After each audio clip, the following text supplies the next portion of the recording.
good spot right here. There we are. All right. Well, hey guys, welcome back. Yeah, so what are we doing today? Well, we're having a lot of fun crawling up these dry washes. Good grief. Remember when old Bob had a stock lift? I mean, just was stock configuration with a 31.5 tire. There would have been no way I could have got up here with him in that configuration. But thanks to YouTube and putting a new lift on old Bob with the bigger tires, I was able to crawl right up this dry wash with no problem. But this isn't a 4x4 show. This is a mine exploring show, and that's what we're going to be doing today. Okay, so many of you got a little bit perplexed with me over the last 2 weeks episodes, wondering what's going on with all this Discovery Channel business. Gly, have you lost your mind? No, I haven't lost my mind. I was out to make a point, and I'd like to share that with you, but I'm not going to do that right now. Right now, I just want to get into exploring. I want to get up on the side of this hill and see what this mine is all about. But if you guys want to know what all that was all about, as well as a bunch of other stuff I would like to talk about, you're going to have to watch this video all the way to the very end, completely past the credits, and that's where we'll start talking about it, okay? But right now, there's a copper mine up on the side of this hill, just like the others that we've been exploring in this area over the last, 3-4 weeks. And this one has a small cabin where it looks like the walls have collapsed. Now, the interesting thing about this copper mine is that I personally believe that this one might be one of the oldest workings in the area. It's possible. And I can clearly see on Google Earth that there's ground deformation. It looks like a landslide occurred. So you have what I'm saying is you've got your horizontal haulage adit going in. They came into contact with the ore body. They started cleaning it out and stoping and doing all the things that they do. Then fast forward years later, the whole hill just went flump and pulled away from the side of the hill up there and probably collapsed into the stope. I can clearly see it on Google Earth. I'm certain we're going to be able to see it with the drone. So let's do that right now. I want to give you guys another cool overview of this area, show you what we're going to be exploring today. So let's get the drone up in the air. We're going to fly up there and see what this one is all about.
right, guys. Well, hey, wasn't that a lot of fun? I do love that drone. If you have the means, I highly recommend you get you one. It's the DJI Avata. You put the goggles on, and I'm telling you, you feel like you're actually flying an airplane up and down and over, and it's just absolute. It's so many levels above cool. And to be able to use it like I do, to be able to get a closer look at these abandoned mines long before I climb all the way up the side of the hill, it's just fantastic. I thank you guys so very much for contributing to the channel so that I was able to purchase that awesome tool.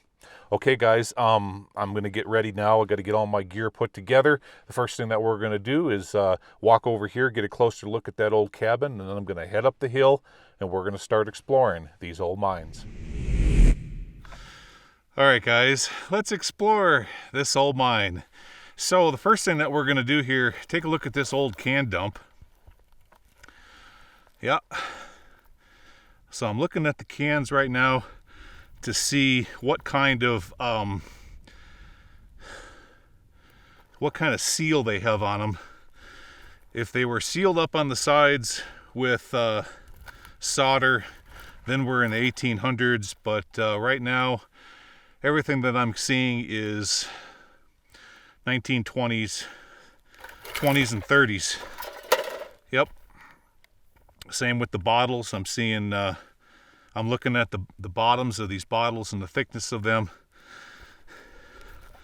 Yeah, this is all 20s and 30s. That's what we have here. Let's go this direction real quick. You might want to see this ring down here that I just tripped over. That's going to be from a water barrel,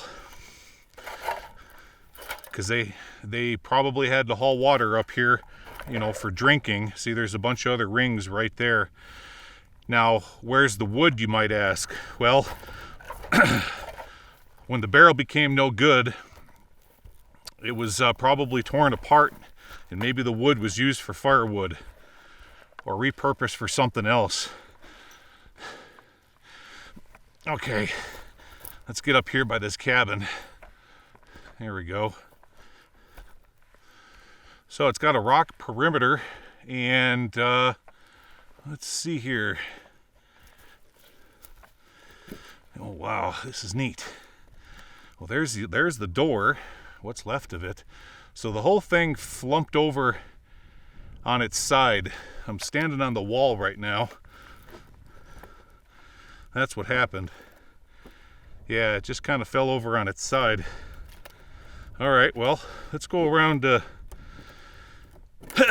Actually, before I head back that direction, let's see if we can see anything under there. Anything? No, not really. Let's go around this way. Is any nooks or crannies or any way we can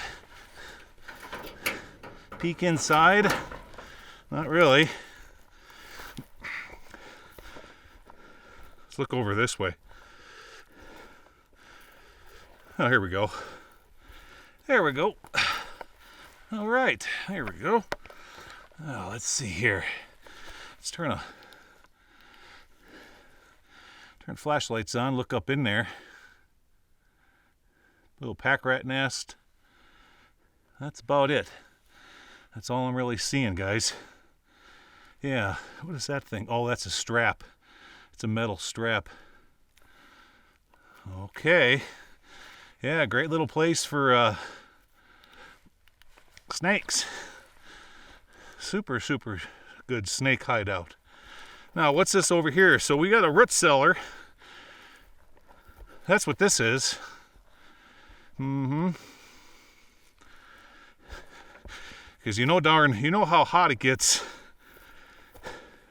in this area in the summertime.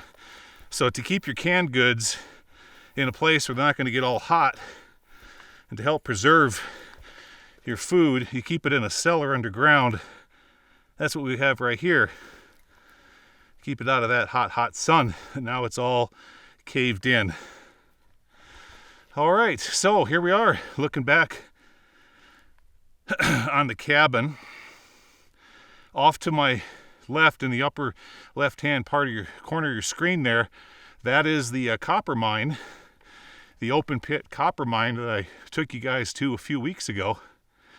And then just on the other side of that hill is the ore chute. And then all the way up there is the workings, and that's where I'm headed now. So I'm going to climb up the side of that hill. I'm going to get to the first adit, and we'll begin our explore. All right, guys, I'll see you up there. All right, guys, here we are. Yep, standing at the primary haulage level. This is the lowest level on the mountain. This is where I believe is going to be our primary haulage adit. We're going to head on inside in a minute, but before that, there's a few things right around here I want to show you. So let's get started on that first. All right, so right over there is our haulage adit, and looking over this direction, let me show you the geology here. Now you can clearly see the deposit, the copper deposit right there running into the hill. Yeah, clear as day. And then over here we have a windbreak, and the reason that they would have made a windbreak like this is because what we have here is another place for retooling drill steel. I'm going to point this out to you because we've been seeing a lot of this, a lot of these over the years. Now you see that 6x8, oftentimes they're an 8x8, and the straps are kind of hanging off of it like that. Okay, now the reason for that is because what was strapped onto the top of that board was something like an anvil, for example, or maybe a clamp. So you got your drill steel on one end, and then you got some kind of an arbor would be sitting on top of that, and to strap it into place, they would just put those straps along the bottom of the anvil or the arbor, strap it into place, and then retool the end of the drill steel, either by screwing on a new one, if we're talking about a mine that's in the 30s, or I mean in the 40s or 50s, or actually resharpening one by using a forge. That's what we have going on here. Now, oftentimes it's windy out here, so they're going to make a windbreak. That's what that is, especially if they have a forge in use. Okay, and there was one more thing. I think it was over this direction. Oh yeah, I was just going to show you the size of the waste rock pile. Definitely puts it into perspective now that we're up here as compared to showing you it on the drone. All right, so look at the configuration of the hill. So we have our main haulage adit down here, and then we have our second level right up there. And then finally, I don't think it's like a third level, but above those waste rock piles up there is where we have our collapse. And I would imagine we're going to see that when we get to the second level. But first, let's do the first level here.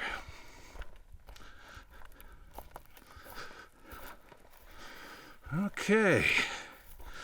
Well, first of all, let's get some light on the situation here. There we go. Make sure we're in the right mode. Oh, excuse me. Again, jeez, not bad manners, just good high sea lava burst. 1, 2, 3. Here we go. All right, we're good to go. Oh, very cool. And immediately upon entering, we have a couple old sawhorses laying here. That's neat. And notice the nails. All round nails. I got another one over here. And behind it is a gasoline or kerosene tin right there. Yeah, we've seen many of those over the years. I'll tell you what, I'm going to lay my hat down. I'm going to put it on top of that sawhorse instead of taking it in here with us.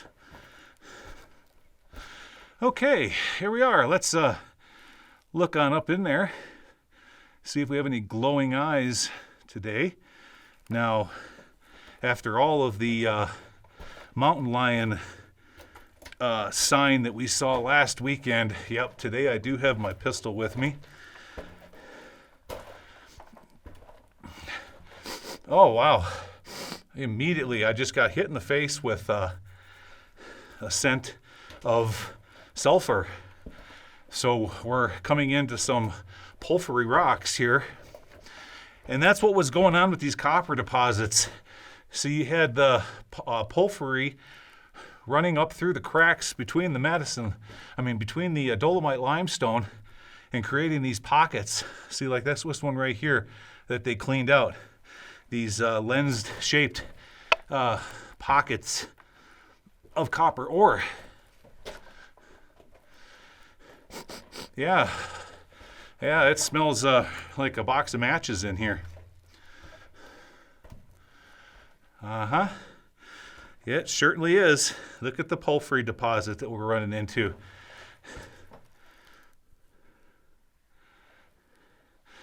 Oh, I feel like I'm exploring a Goldfield, Nevada abandoned mine right now. Well, we've got all the appropriate sensors hanging off of my chest here.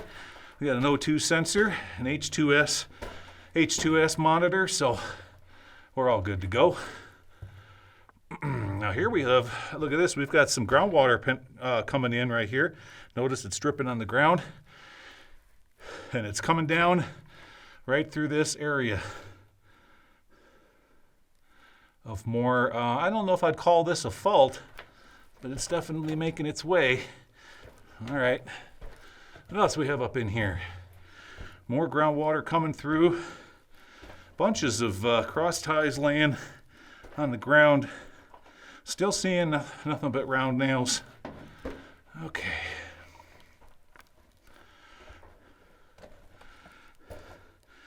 Looking down on the ground here.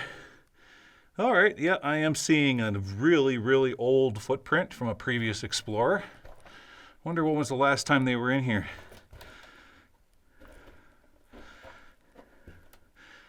Yeah. Interesting. Now here we're coming into some collapse. See right down there, you can see their footprints. Right there. Must have had a gal with them. Those are pretty small feet. Okay, here we're coming into collapsed area. Yeah, it sure is. This is all coming down here. All right. Nothing we can't skirt on by. Now, what in the world? Down here, we got a whole pile of feathers. There's what's left of a bird. I wonder who ate the bird. Come around the corner, you get a mountain lion staring at you. He kind of snickers and says, "Yeah, I ate the bird." What's it to you? Hell, look at this skull, look at this brace that they put in place holding up that rock. That's because as they turn the corner here, instead of going with the grain, they're going against the grain of the rock. And that's why it's fragmenting like that. Okay. Just keeps getting stinkier and stinkier.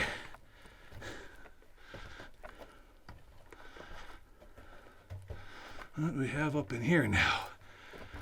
As far as it goes. Yeah, I can almost see here why they gave up. They're not coming into contact with any significant ore structures at all. Okay, turn it around. Turning around. Kind of gives you an idea of the size of this space. And let's go up in here. What do we have up in here? Fragments of dynamite boxes. And that is it. Short and sweet. Okay, well, I tell you what, I'm just going to take you with me on the way back out, just in case we see something that we missed on the way in. Yeah. Okay. Now, generally, when it gets stinkier and stinkier like that, that's an indication that we're coming up to the face of the mine. So I kind of knew that as soon as I started noticing a rise in the level of sulfur stink, I knew that eventually we were gonna face out, and that was gonna be it for this mine. Yeah, you do this long enough, there's all these little clues that start to present themselves. You almost kind of turn yourself into a Sherlock Holmes of abandoned mines. Now here's something we missed. Up here, I'm going to turn the lights down just a little bit.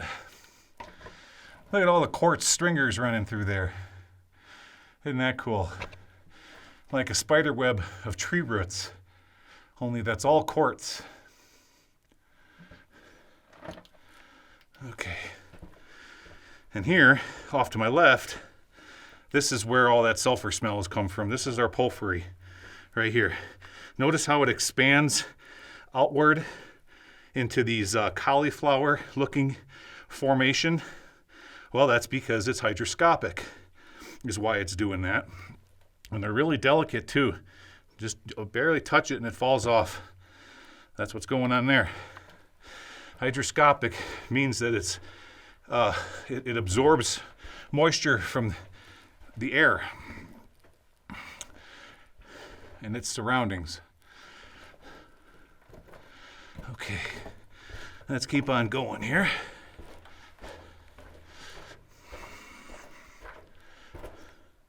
Now we're working our way past the little drippy dew here.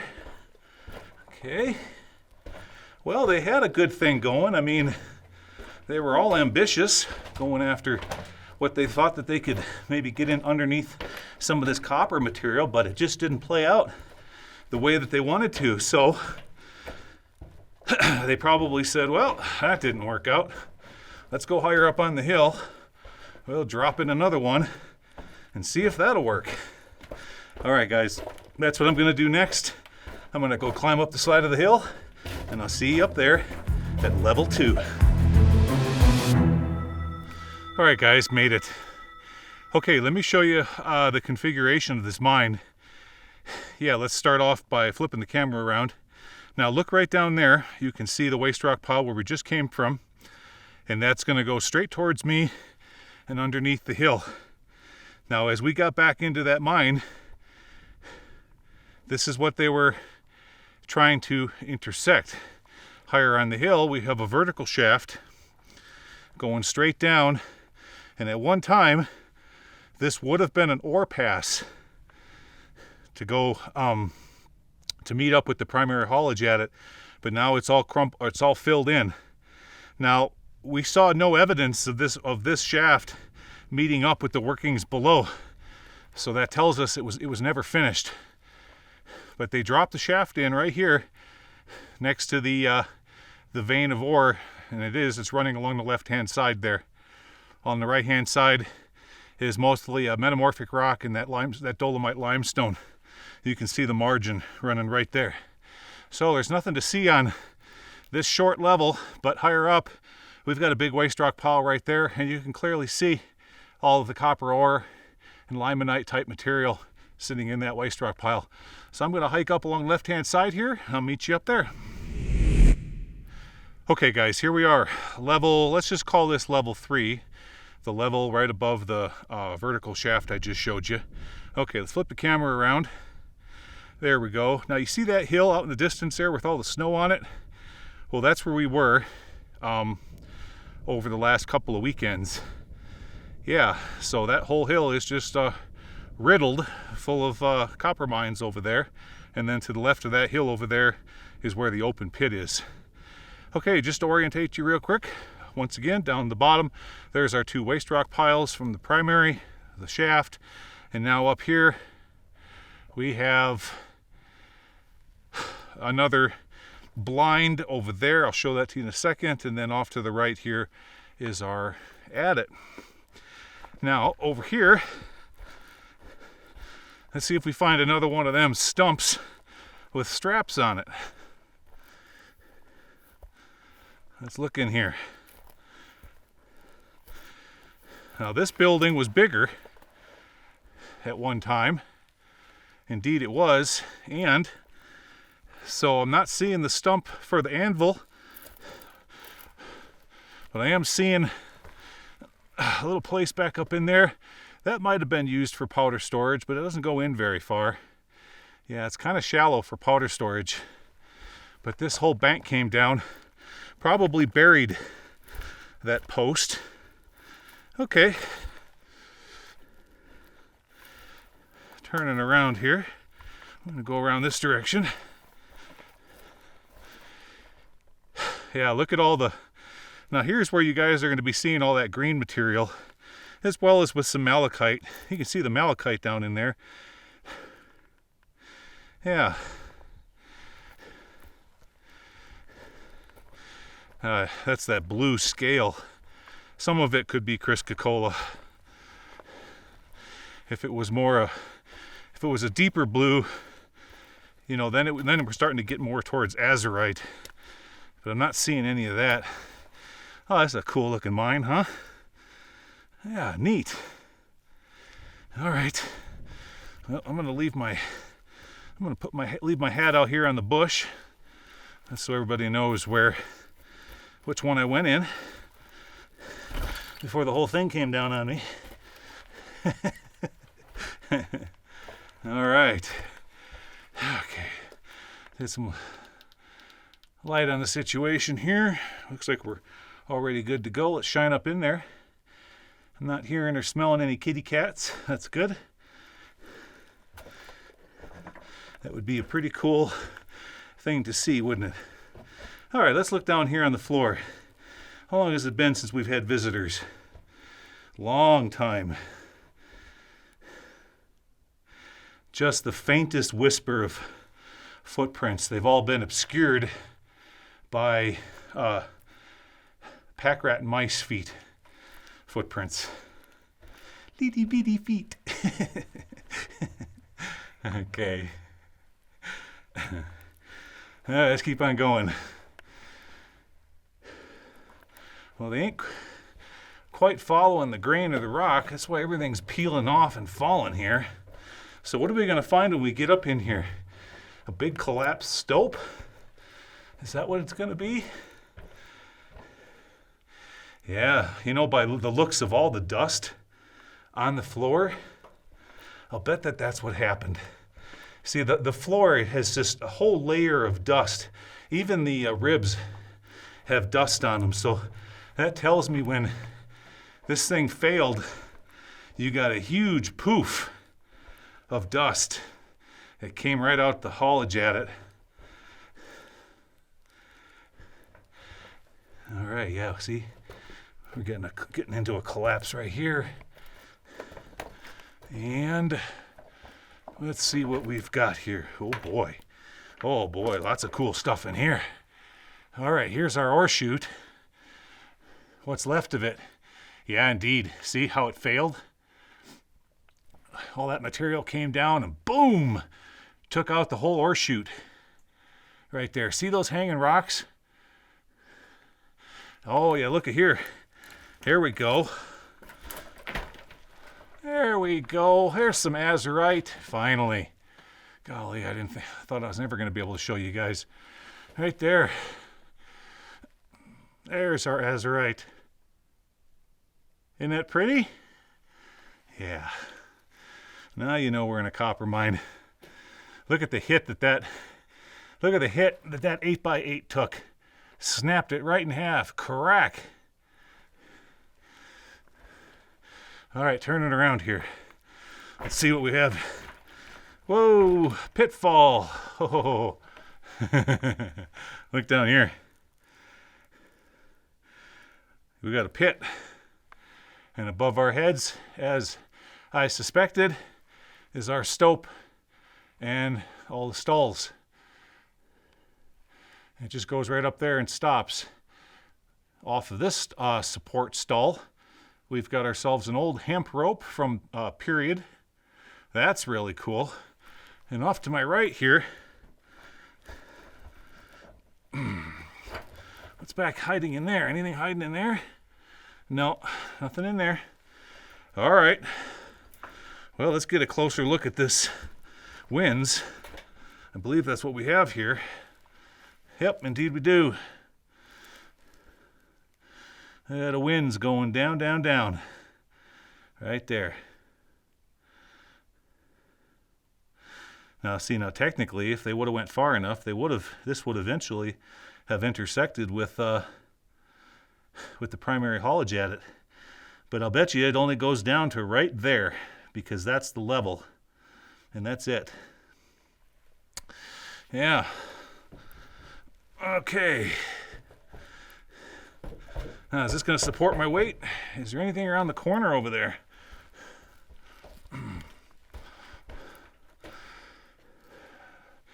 Not looking that way, but I'm going to see if I can walk over there without one of these boards snapping on me. Oh, did you hear that? Yikes. Okay, stop a second here. I'm on a false floor. Okay, let's get off of that. Let me show it to you. There you go. There's our false floor.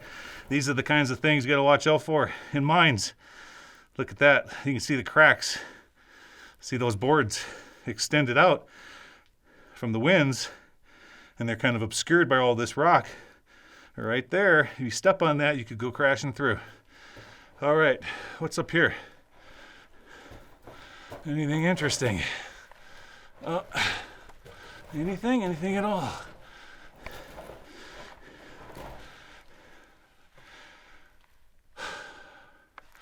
Nothing. I cleaned it all out. I was hoping to find some more of that azurite. Nope. All right.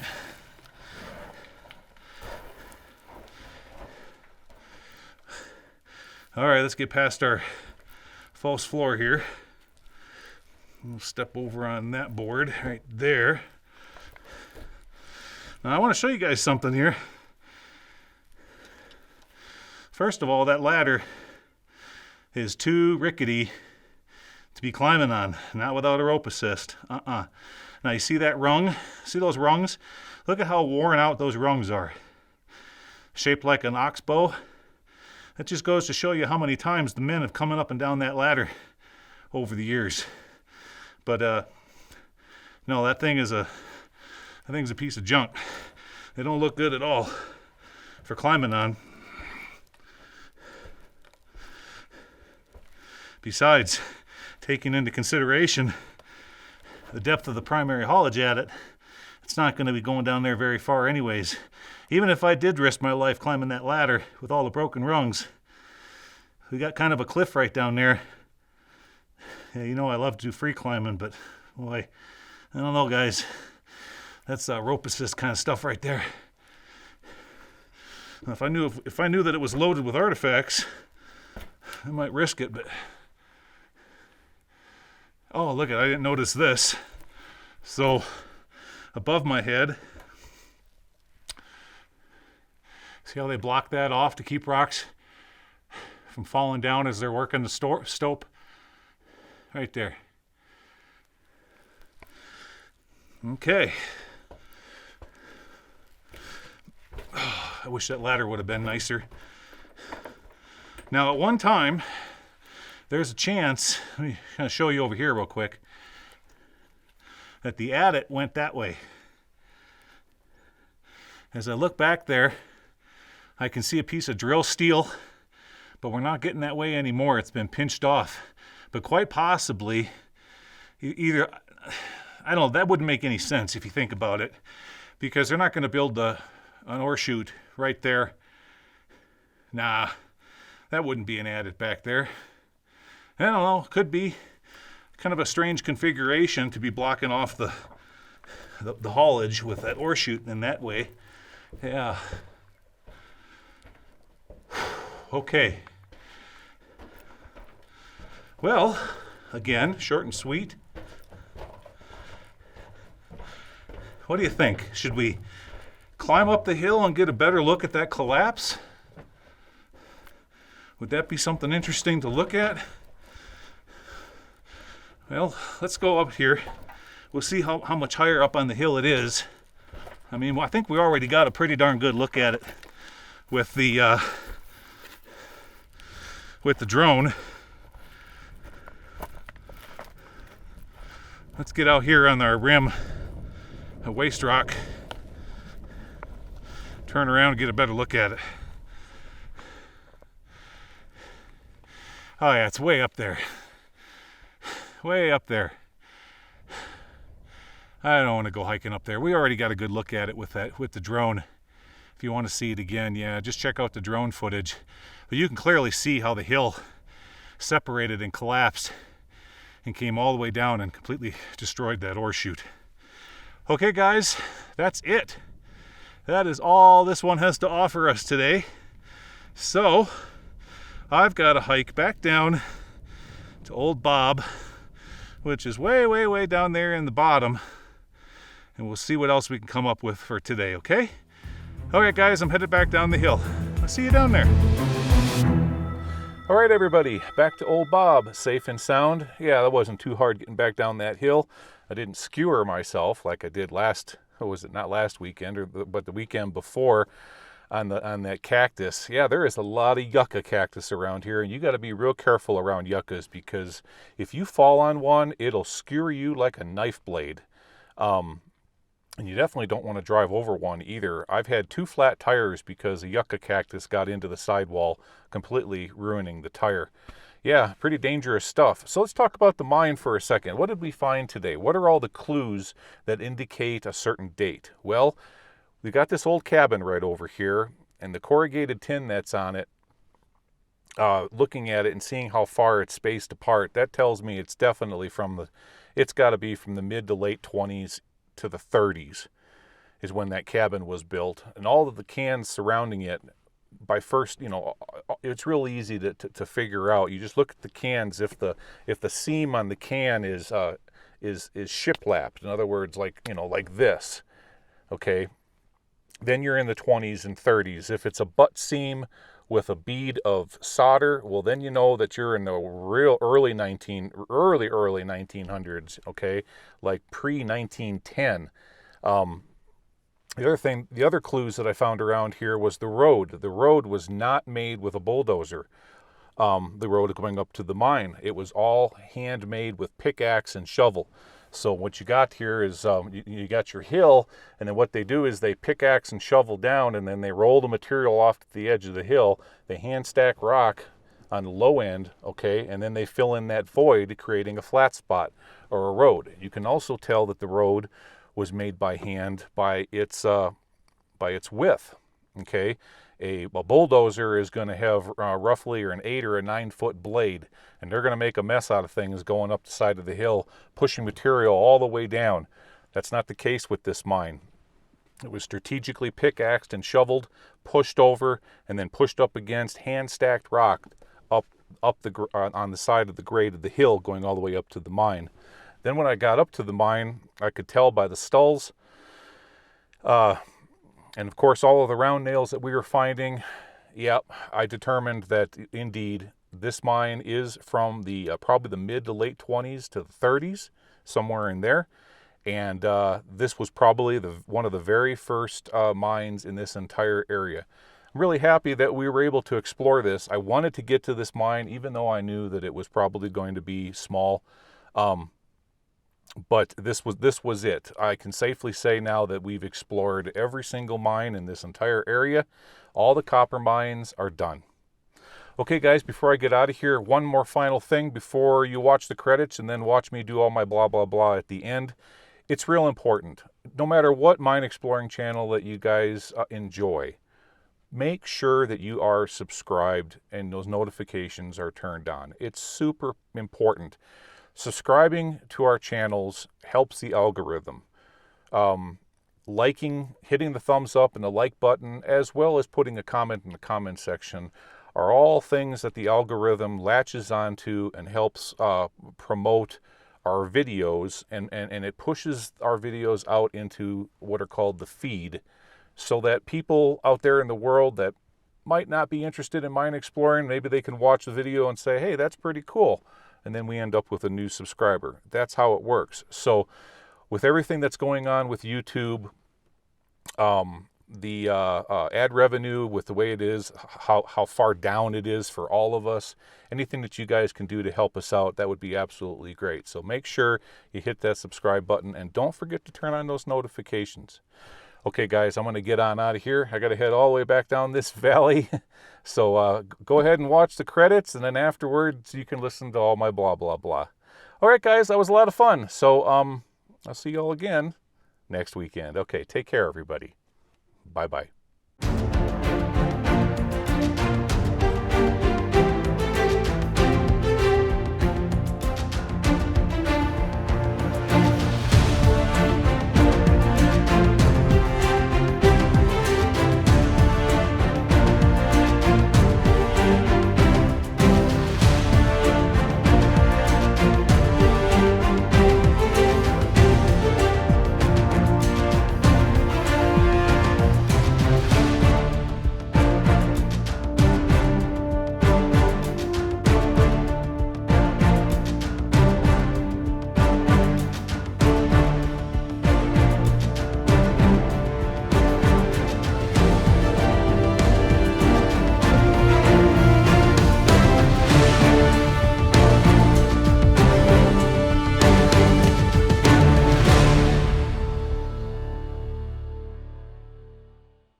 All right, guys. Well, thanks for hanging in all the way to the very end of this video so that you can find out what's going on with all this Discovery Channel business. Well, let me tell you. Well, so what I'm trying to do is I'm trying to bring attention to not only my YouTube community, my community of subscribers, but everybody else's. And I guess what I'm trying to say is that a lot of us mine explorers are out here doing our thing each and every week, and we're not quite getting the recognition for it like we once, like we used to. And I want to kind of walk you through as to maybe the reasons why this is all happening. So first of all, and foremost here, I want to explain to you guys, I have absolutely no interest in in going to work for the Discovery Channel or any one of their subsidiary production houses that put together content for that platform. I have absolutely no desire whatsoever to work in that level of corporate conglomerate. There's just no, and it's not my cup of tea, because these days that world is all about monetary gain, and I'm just not interested in that. And what I mean by monetary gain, and I may be the first person to coin that phrase, monetary gain means is when you're producing content to where the outcome is money. In other words, like say the gold show on Discovery Channel. Well, we got to clear this cut and do all this stuff so that we can get all that gold out of the ground to make more money. Otherwise, we're not going to have a season next year. Or you have all the various auto shows, and we've got to restore this ride and do all these things to get it to the customer in this amount of time. Otherwise, we're not going to be able to, make money or whatever it is to support the shop. Or you have, like American Pickers, buying and selling. You've got Pawn Stars, where it's buy low, sell high. And then you get into the YouTube platform, where these days it seems like the only people that are getting a whole lot of views and a whole lot of subscribers are the ones that are formulating their channels around monetary gain. Let me give you an example. There's a big YouTuber out there, probably the biggest of all, and what do? Well, they stuff 100,000 people in a room, make them all sit there for a week, and whoever's the last person out of the room at the end of the week gets a big sizable amount of money, or they park a bunch of people on an island and do the same. Where you get where I'm going with this, okay? Where the end outcome is nothing but monetary gain. I'm not interested in that. Okay, I have no interest in it. As far as I'm concerned, that type of programming is just passive entertainment. Now, I understand that money lubricates the gears of our society because we live in a capitalist society. There's absolutely nothing wrong with that. If you want to work hard, you can actually make something out of yourself in this country. But, you in order to plant potatoes, you got to row the hoe. So I've got nothing against capitalism or anything like that. Heck, I own my own company, and did all that for many, many years. But to me, with that type of entertainment is not, how would I put it? It's not contributing to the intellect of our society. Remember the good old days when you would turn on TV and you would watch programs like, Marty Stauffer or Mutual Omaha's Wild Kingdom or Jacques Cousteau going under the ocean and discovering new things, okay? And then fast forward throughout the 80s, Nova was real popular on PBS. You could turn and watch Nova and learn something cool about all different things across the world, volcanoes, culture, etc. And then into the 90s, you had programs like Naked Science. And then fast forward, and then survival became real popular. You had Bear Grylls and Les Stroud doing Survivor Man. Now, these types of things, they're actually, this type of programming is actually contributing to society because it's showing people, how to do things, how to discover things. It's showing you your world, whereas these days it's all about the quick buck and passive entertainment, okay? Now, with all of that said, you're probably asking by now, well, what's your point? Well, so because monetary gain programming is so popular on the YouTube platform now, all of us mine explorers are playing second fiddle to the machine or to the AI, okay? And over the last year and a half, there's been a lot of scuttlebutt out there about, different, mine explorers have been saying, we think we're being throttled. We think we're being shadow banned. We're not getting the kind of views anymore. We're not getting the kind of subscribers anymore. All right, well, I've been doing this for 4 years now, and I'm a pretty technical guy, so I'm always digging into the analytics and searching all through YouTube and the internet, trying to find the answers to a lot of my questions as well as a lot of yours. And here's what I've discovered. Okay, so first of all, we're talking about the YouTube platform here, okay? The YouTube platform has at maximum between 300 and 350,000 subscribers that are interested in the mine exploring genre, okay? Now, the mine exploring genre is a niche genre, okay, across the entire YouTube platform, okay? It's very small. So from my investigation, there's, roughly 300 to 350,000 people interested in that. Now, some of them are real high-end subscribers who are super interested in the genre, and they are subscribed to all of the mine exploring channels across the platform, where on the other end of the spectrum, there's people that are, well, they take light interest in the genre. So they bounce in and out occasionally just to see what us mine explorers are up to. Now, with that being said, that's your glass ceiling, okay? No matter how hard you work, no matter how hard you try, you're never going to get over that number of between 300 and 350,000 subscribers. Now, however, there is another mine exploring channel. He's the very, very first that ever came out on YouTube. He currently has over 400,000 subscribers, but that's because his channel is 16 years old. 16 years to gain 400,000 subscribers, okay? Whereas, backpedal a little bit, my channel, for example, 168,000 subscribers gained in 4 years. So I climbed the ladder a heck of a lot quicker than many others. So that's your glass ceiling, guys. So what you have to do is you have to cater to that, let's call it what you call it, demographic, or within the YouTube platform. So you got to cater to that. That's your number. Now, here's the other reason why we're seeing our numbers super low. And that is because right now we're in a recession, and advertisers that are purchasing block ads with YouTube aren't purchasing them like they used to do pre-COVID. Remember, pre-COVID, all of our numbers were clicking away. We're doing really, really well. COVID hit, then our numbers went through the roof because everybody was at home because of COVID, and everybody was at home watching YouTube videos, and that's why we saw that huge spike. But now everything has dipped back down and really, really low, and we're not seeing numbers anywhere near that anymore. Well, the reason for that is because the recession. These large advertisers that are advertising on the YouTube platform are not buying these big block ads anymore. And so we're not seeing the kind of ad revenue that we used to see in the past. That's another reason that's another thing that's going on right now.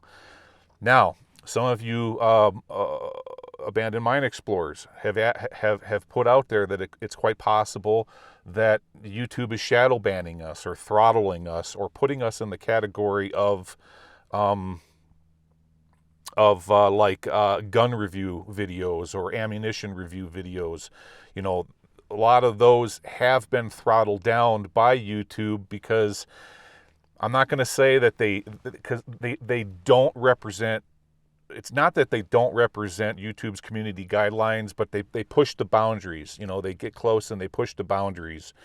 And some of you thought that maybe we were lumped into that bunch. Well, it's not true, okay?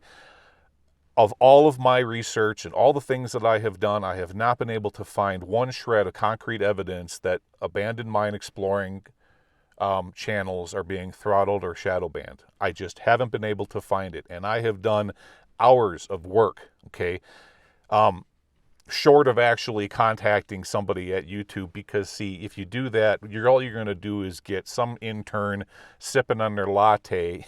You're not going to get a whole lot of information. You have to do the legwork yourself via other means, okay, and I'm not seeing anything like that. So, with all of this said, how do we make abandoned mine exploring better, knowing full well that we have a glass ceiling of a little over 300,000 subscribers? How do we do it better? Well, to get more subscribers and to gain more notoriety within your channel, you have to start implementing maybe new ways, new techniques, new things to capture your audience's eye a little bit better, okay? And what I'm trying to say is that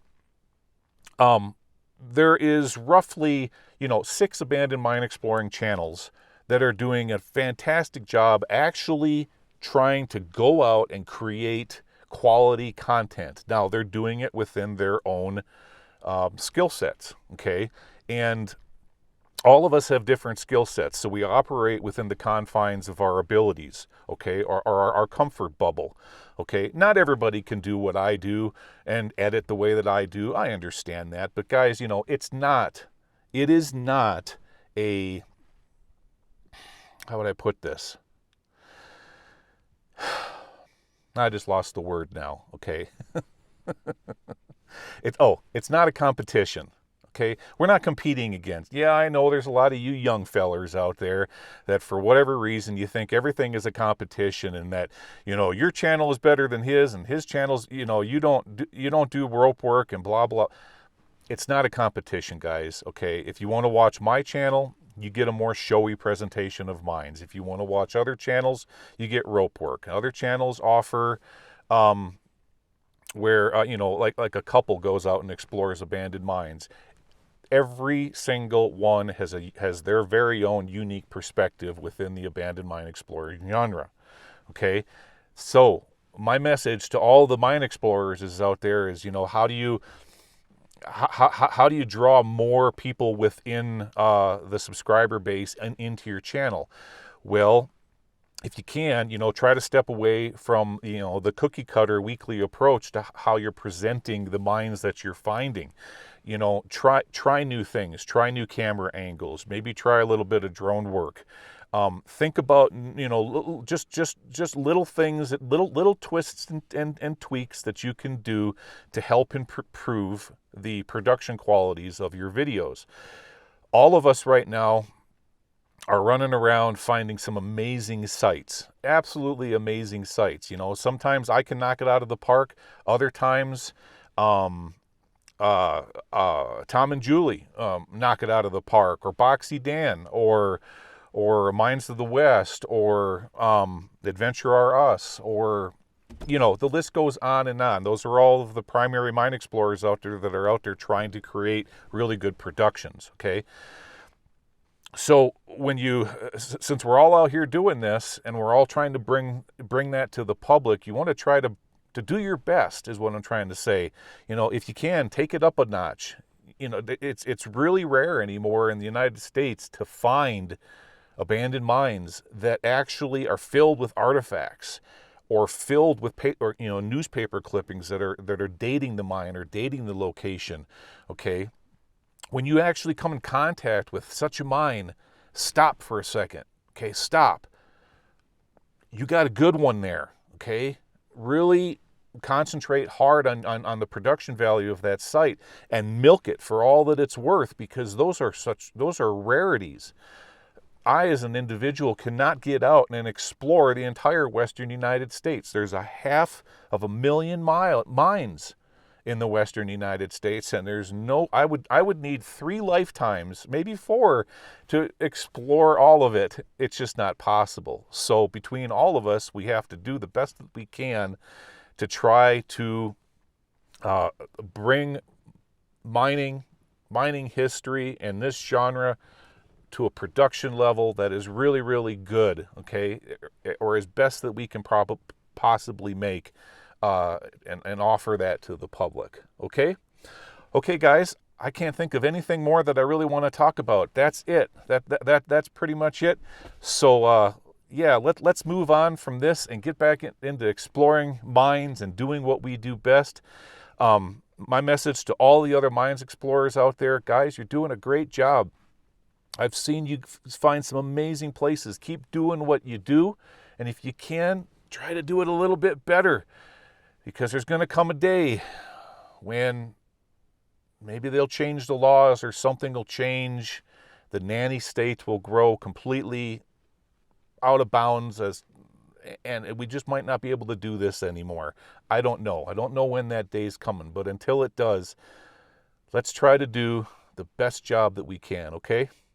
All right, guys. Hey, thanks for sticking in here with me and listening to all of my jabber jawing, and I'll see y'all again next weekend. Okay, take care, everybody. Bye-bye.